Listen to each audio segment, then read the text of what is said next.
Much love. I'm Wayne Johnson with Doc and Queen Ministries. Got a message for you on today. This is just something I just want to make sure I share with the standards. Standards need so much help, love, and support when they're standing for their God ordained spouse, and it's definitely not an easy situation. It is really, really tough. So I just want to make sure that I do my part to try to help give you what I may know and can share with you. Let us start out in a quick prayer. Dear gracious and wonderful Father, we thank you because you've been so good to us. Father God, despite what many standards have to go through, Lord, if they just keep their hand in your hand, then they will do the things that you've called them to do. Lord, we've all have fallen short of your glory, so we ask that you restore and help us. Forgive us of our many sins, Father God. Allow us to be acceptable in your sight. Thank you, Father God, for all you do. And in Jesus' name, amen. So we're going to come from on today, Matthew chapter 26, starting with verse 36. And then we'll get into the lesson on today, because this is about helping standards at least deal and understand probably what you're going to have to go through. It's not going to be easy. So this is not a word that's going to make things so easy, or a strategy that you can use that's going to make things better. However, this is going to give you the information to know what you are dealing with. Matthew 26, starting with verse 36. 26:36. Then Jesus went with his followers to a place called Gethsemane. He said to them, "Sit here while I go there and pray." He told Peter and the two sons of Zebedee to come with him. Then he began to be very sad and troubled. Jesus said to Peter and the two sons of Zebedee, "My heart is so heavy with grief. I feel as if I am dying. Wait here and stay awake with me." Then Jesus went on a little further away from them. He fell to the ground and prayed, "My Father, if it is possible, don't make me drink from this cup, but do what you want, not what I want." Then he went back to his followers and found them sleeping. He said to Peter, "Could you men not stay awake with me for 1 hour? Stay awake and pray for strength against temptation. Your spirit wants to do what's right, but your body is weak." Then Jesus went away a second time and prayed, "My Father, if I must do this and it is not possible for me to escape it, then I pray that what you want will be done." Then he went back to the followers. Again he found them sleeping. They could not stay awake. So he left them and went away one more time and prayed. This third time he prayed, he said the same thing.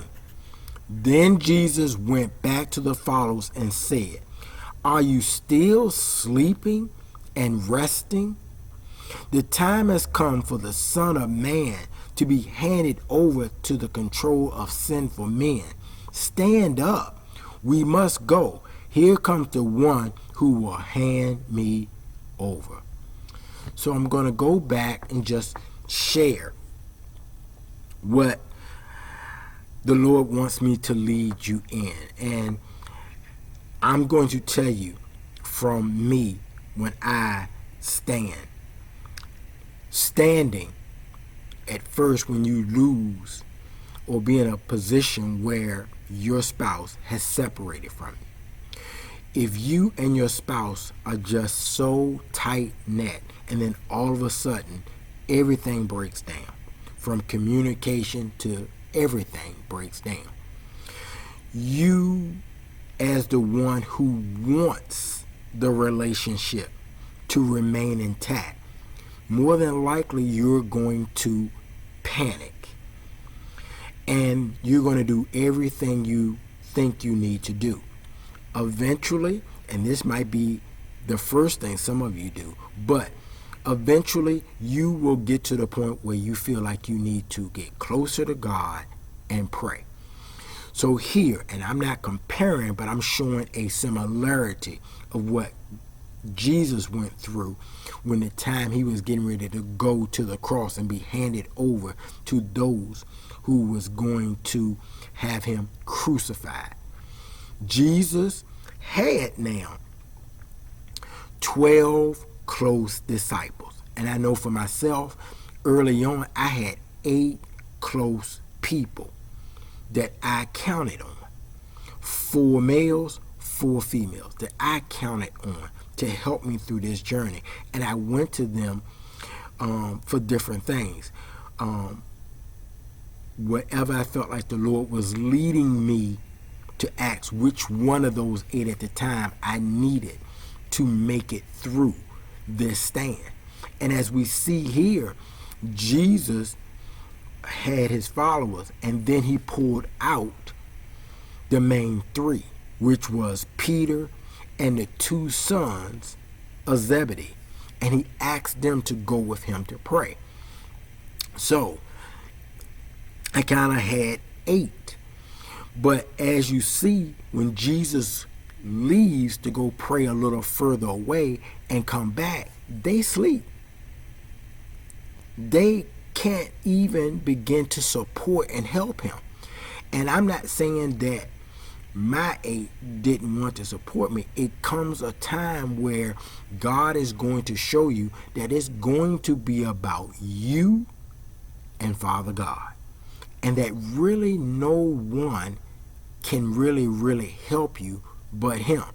Jesus walked off to pray, and he did it 3 times, and every time he came back, they were asleep.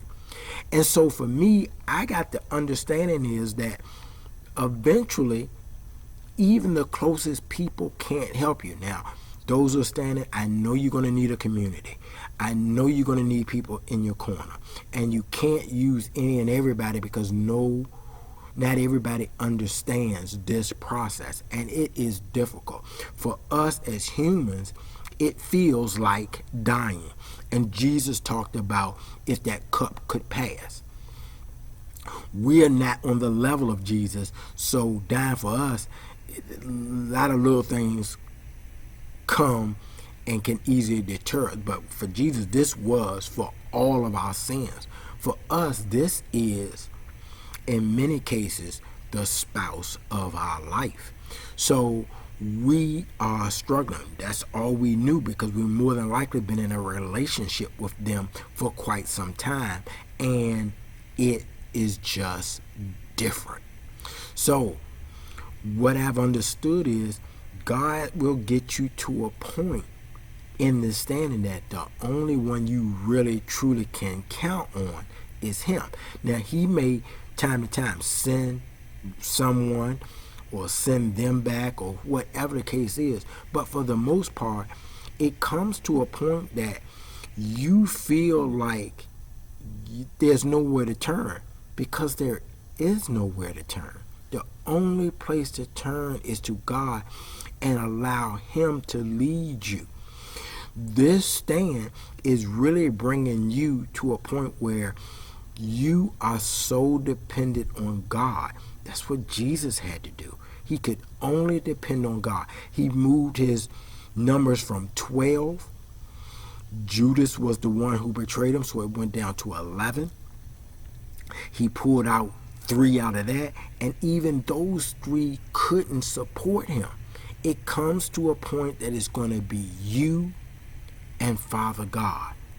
And you're going to have to get close and depend and lean on him. And that's the way God wants it for us.